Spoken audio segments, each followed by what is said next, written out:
रत देरो मां ख़बर आहे जिथे नौजवान के अगवा कियो वियो आहे। ॻोठ वलीदाद गाबरवासी वकार जुणेजो के अणॼातल कार सवार हथियारबंद अगवा करे विया आहिनि।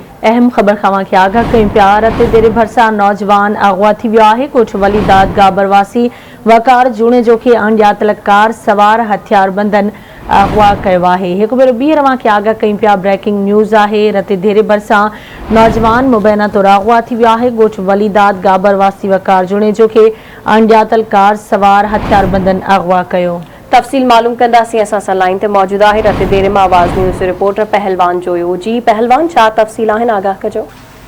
जी बिल्कुल, रत देरे लॻ लाशारी थाने जी हद वारो ॻोठ आहे वलीदाद गाबर, जंहिंमां सुबुह जो सवेर जेका नौजवान दुकानदार आहे अब्दुर्रहमान जुणेजो के नामालूम कार सवार हथियारबंदन अगवा करे विया आहिनि। इन सिलसिले में अगवा थियल नौजवान जे वारसनि ख़ालिद जुणेजो ॿुधायो त अब्दुर्रहमान ॻोठ में पंहिंजे दुकान ॿाहिरां सुतल हुयो त राति जे पोएं पहर में 4 वॻे नामालूम कार सवार हथियारबंदन खेसि अगवा करे कार में खणी विया आहिनि।